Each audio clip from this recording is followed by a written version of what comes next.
ಶಿವಸಾಂಬ ಜೈ ನಮಃ.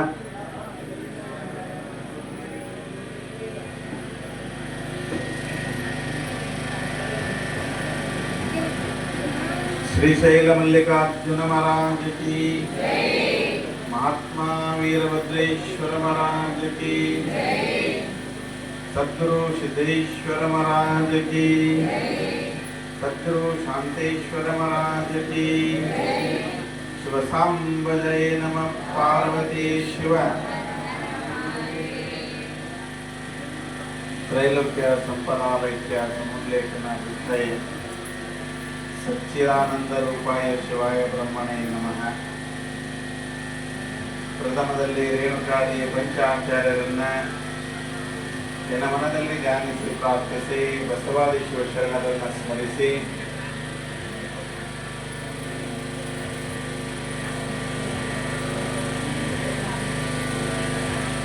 ನಮ್ಮೂರ ಆರಾಧ್ಯ ದೈವ ಮಲ್ಲಿಕಾರ್ಜುನ ಸ್ವಾಮಿಯನ್ನ ವೀರಭದ್ರ ಸ್ವಾಮಿಯ ಸಹಿತ ಸದ್ಗುರು ಶಾಂತೇಶ್ವರರಿಗೆ ಅನಂತ ಭಕ್ತಿಯ ನಮನಗಳನ್ನು ಸಲ್ಲಿಸಿ ಪ್ರಸ್ತುತ ಎಲ್ಲ ಕಾರ್ಯಕ್ರಮಗಳ ಕಾರಣೀಕರ್ತ 117ನೇ ಜಯಂತ್ಯೋತ್ಸವದ 113ನೇ ಜಯಂತ್ಯೋತ್ಸವದ ಕಾರಣೀಕರ್ತ ರುದ್ರೂರು ಮಂಗಲಗಿಯ ಸೌಂಕರಾದ ಮಠದ ಇತಿವರೆಣ್ಯರಾಗಿ ನಾಡಿಗೆ ಬೆಳಕಾಗಿ ಇಂದಿಗೂ ಕೂಡ ಜನನ ಮರಣವನ್ನ ಗೆದ್ದಿರುವ ಸಿದ್ದಯ್ಯಪ್ಪನ ತೊಟ್ಟಿಲ ಸಮಾರಂಭದ ಕಾರಣಿಕ ಪುರುಷ ಸಿದ್ದಯ್ಯಪ್ಪನನ್ನು ಸ್ಮರಿಸಿ ಈ ಪುಣ್ಯಾರಾಧನೆಯ ತನ್ನಿಮಿತ್ತ 5 ದಿನಗಳವರೆಗೂ ಈ ಧರ್ಮದ ವೇದಿಕೆಯಲ್ಲಿ ದಿವ್ಯ ಸಾನ್ನಿಧ್ಯವನ್ನು ವಹಿಸಿ ನಿಮ್ಮೆಲ್ಲರಿಗೂ ಮಾರ್ಗದರ್ಶನದ ರೂಪದ ಆಶೀರ್ವಚನವನ್ನು ನೀಡಿರುವ ಸರಳ ಹೃದಯದ ಸಾತ್ವಿಕ ಪರಮ ಪೂಜ್ಯ ಸದಾಶಿವ ಅಪ್ಪಗಳಿಗೂ ಹಾಗೂ ಇಂದಿನ ಸಮಾರಂಭದಲ್ಲಿ ಭಾಗವಹಿಸಿ ಭಕ್ತರಲ್ಲಿಯ ಒಳ್ಳೆಯ ಭಕ್ತಿಯ ಬೀಜಗಳನ್ನು ಬಿತ್ತಿರುವ ಶ್ರೀನಿವಾಸ ಅಡಿಗೆಯ ಪೂಜ್ಯರನ್ನು ಸದಾಕಾಲ ಸರ್ವರನ್ನ ಸಮಭಾವದಿಂದ ಕಾಣುತ್ತಿರುವ ಸದ್ಯ ಇಂದಿನ ವೇದಿಕೆಯಲ್ಲಿ ಹಿರಿಯರವರೇ, ದರಗಾದ ಸಾಹೇಬರ ಹಿರಿಯ ಜೀವಿಗಳು.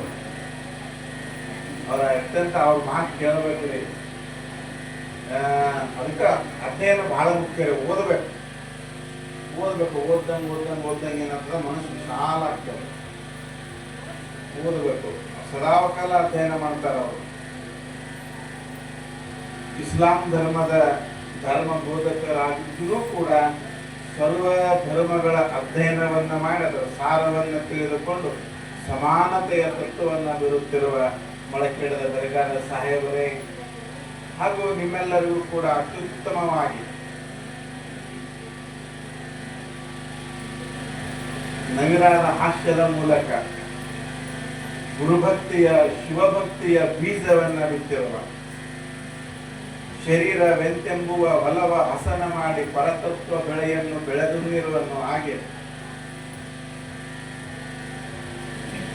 ಶಿವಭಕ್ತಿಯ ಬೀಜವನ್ನು ನಿಮ್ಮ ಎದೆಯ ಅಂತರಾಳದಲ್ಲಿ ಬಿತ್ತಿರುವ ಪಂಡಿತೋತ್ತಮರಾದ ವೇದಮೂರ್ತಿ ಶ್ರೀ ವೀರೇಶ್ ಶಾಸ್ತ್ರಿಗಳು ಮಲ್ಕೂಡವರೇ ಸದಾಕಾಲ ಕಂಚಿನ ಕಂಠದಿಂದ ಸುಶ್ರಾವವಾದ ಸುಮಧುರವಾದ ಸಂಗೀತದ ಸೇವೆಯನ್ನು ಸಲ್ಲಿಸುತ್ತಿರುವ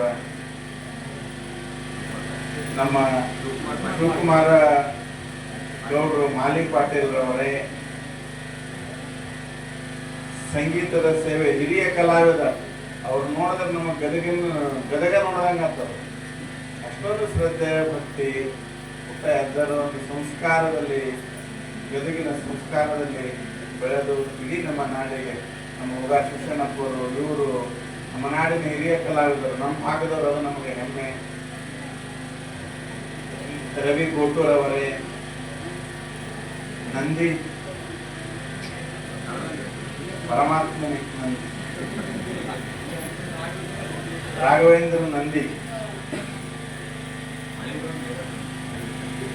ಇವತ್ತಿನ ದಿನ ಏನು ಸೇವೆ ಮಾಡಿರಲ್ಲ, ಪ್ರಸಾದರು ಬಂದು ಈ ಕಾರ್ಯಕ್ರಮಕ್ಕೆ ದಾನ ಮಾಡಿರ್ಬೋದು, ಧರ್ಮ ಮಾಡಿರ್ಬೋದು, ಬಂದು ಪ್ರಸಾದ ತಗೊಂಡವರಾಗಿರ್ಬೋದು, ಸೇವಾ ಮಾಡಿದವರಾಗಿರ್ಬೋದು, ಅವರೆಲ್ಲರೂ ಕೂಡ ನನ್ನ ದೃಷ್ಟಿಯಲ್ಲಿ ಶಿವನ ವಾಹನ ನಂದಿ ಸ್ವರೂಪರಾಗಿರ್ತಕ್ಕಂಥ ನಿಮ್ಮೆಲ್ಲರಲ್ಲೂ ಕೂಡ ಅನಂತ ಅನಂತ ಅನಂತ ಅನಂತ ನಮನಗಳನ್ನು ಸಲ್ಲಿಸಿ,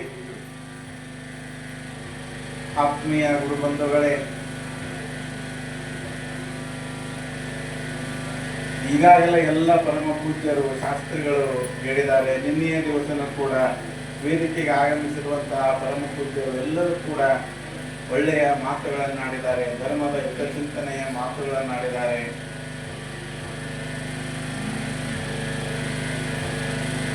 ಇವತ್ತು ನನಗೆ ಅನಿವಾರ್ಯ 3-4 ದಿನಗಳ ಮಧ್ಯದಾಗ ಒಂದ್ಸಲ ಬಂದು ಹೋಗ್ಬೇಕಾಗಿತ್ತು. ಅನಿವಾರ್ಯ ಕಾರಣಗಳಿಂದ ಬರೋದಾಗಿಲ್ಲ. ಇವತ್ತು ಬಿಡ್ತೇನೇನೋ ಅಂತ ಅನಿಸಿತ್ತು ನನಗೆ. ಇವರು ಮಧ್ಯಾಹ್ನ ಇರಾಮ್ ಬರ್ರಿ ಕಾರ್ಯಕ್ರಮ ಮಾಡೋಣ ಅಂತಂದ್ರೆ ಆಯ್ತು, ಮಧ್ಯಾಹ್ನ ಬರೋಣ ಅಂತ ಹೇಳ್ಕೊಂಡು ನಾನೇ ಮಧ್ಯಾಹ್ನ ಲೇಟ್ ಆಗಿದೆ ಅಂತ ನಾ ಬರ್ತೇನೆ. ಮಧ್ಯಾಹ್ನ ಫಸ್ಟ್ ನಾನೇ ಬಂದೀನಿ. ಇವರೆಲ್ಲ ಬಂದು ಲಾಸ್ಟ್ ನಾ ಅಂತ ಬಂದಿನಿ, ಇಲ್ಲಿ ಬಂದು ನೋಡ್ತೀನಿ ಫಸ್ಟ್ ನಾನೇ ಆಗ್ತೀನಿ. ನಿಮ್ಗಲ್ರ ಮತ್ತೆ ನಮ್ದು ಯಾವ್ದಾಗ ನಮ್ಗೆ ನೀವು ಒಂದೇ ಮುಖ್ಯರ ನಾವು ಈಸ್ ಬಂದೀವಿ, ಫಸ್ಟ್ ಬಂದವರು ನೀವೇ ಲಾಸ್ಟ್ ಅಂತಂದ್ರಿ. ನೀವು ಇದ್ರಾಗ ಹೇಳಕತ್ತಿದ್ದಪ್ಪ, ಇದ್ರಾಗ ನಮ್ಮ ವೇದಿಕೆಯ ಮೇಲೆ ಕುಂತ ನಮ್ಮ ಇದ್ರಾಗ ಹೇಳಕತ್ತೇನೆ ನಾನು. ಹಿಂಗಾಗಿ ಇವತ್ತು ಈಗ ನಾ ಲಾಸ್ಟ್ ಬಂದಿನ ಅನ್ನಂಗಿಲ್ಲ, ನಮ್ಮ ಮಧ್ಯಾಹ್ನ ಅಟೆಂಡೆನ್ಸ್ ಆಗಿ ಹೋಗಿದ್ದೀನಿ. ಹಿಂಗಾಗಿ ನಾನು ಫಸ್ಟ್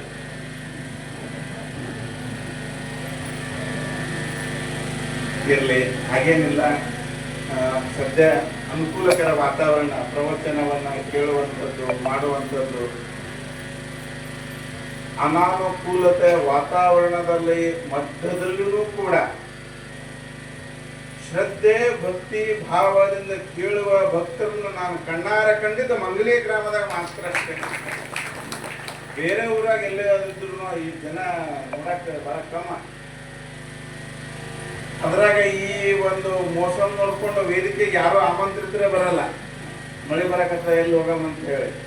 ಆದ್ರೆ ಇಂಥ ದಿನ ಪರಮ ಪೂಜ್ಯರು, ದರ್ಗಾದ ಸಾಹೇಬರು, ನಮ್ಮ ಅಪ್ಪಾರ ಮುಖ್ಯರು,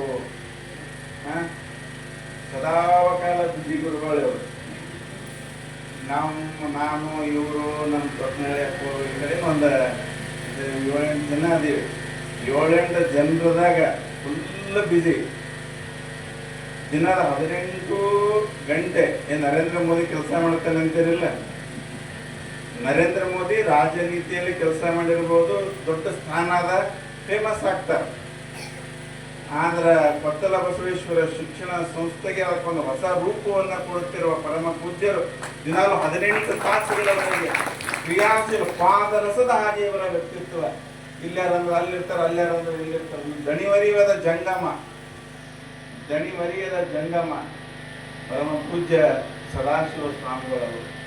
ನೋಡ್ಬೇಕ್ರಿ, ಹಲವಾರು ಕೆಲಸಗಳ ಮಧ್ಯದಲ್ಲಿನೂ ಕೂಡ ಬಿಡುವು ಮಾಡಿಕೊಂಡು ನಿಮಗೆಲ್ಲರಿಗೂ ಕೂಡ ಉತ್ತಮವಾದ ಮಾರ್ಗದರ್ಶನ, ಆಧ್ಯಾತ್ಮದ ಮಾರ್ಗದರ್ಶನ, ನಿಮ್ಮ ಬದುಕಿನಲ್ಲಿ ಬಂದಿರುವ ಸಮಸ್ಯೆಗಳಿಗೆ ಮಾರ್ಗದರ್ಶನ, ಹೀಗೆ ಇವೆಲ್ಲರ ಮಧ್ಯದಲ್ಲಿನೂ ಕೂಡ ಮಾಡ್ತಾರಲ್ಲ.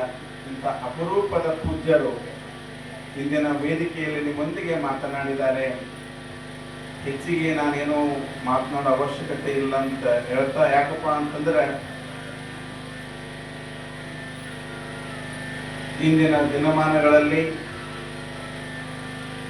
ನಾವು ಇವುಗಳೆಲ್ಲ ಆ ಭಗವಂತನ ಆರಾಧನೆಗೆ, ಧ್ಯಾನ, ಮೌನ, ಪೂಜೆಗೆ ಮಹತ್ವ ಕೊಡುವುದರ ಜೊತೆಗೆ ಪ್ರಸಂಗಾನುಸಾರ ಆರಾಧನೆಯನ್ನ ಮಾಡ್ತಾ, ಯಾಕೆ ಇವೆಲ್ಲ ನಡೀತವ, ಯಾಕೆ ಮಹಾತ್ಮರನ್ನ ಮೇಲಿಂದ ಮೇಲೆ ನಡೆಸಬೇಕು ಅಂತಂದ್ರೆ, ಸಿದ್ದಯ್ಯಪ್ಪರು ಆಗಲೇ ಎಲ್ಲ ಮಹಾತ್ಮರು ಹೇಳಿರುವ ಹಾಗೆ ಅವರು ತಮಗಾಗಿ ಏನೊಂದನ್ನು ಮಾಡಿಕೊಂಡಿಲ್ಲ. ಇದು ಸರ್ವತ್ರ ಸತ್ಯ.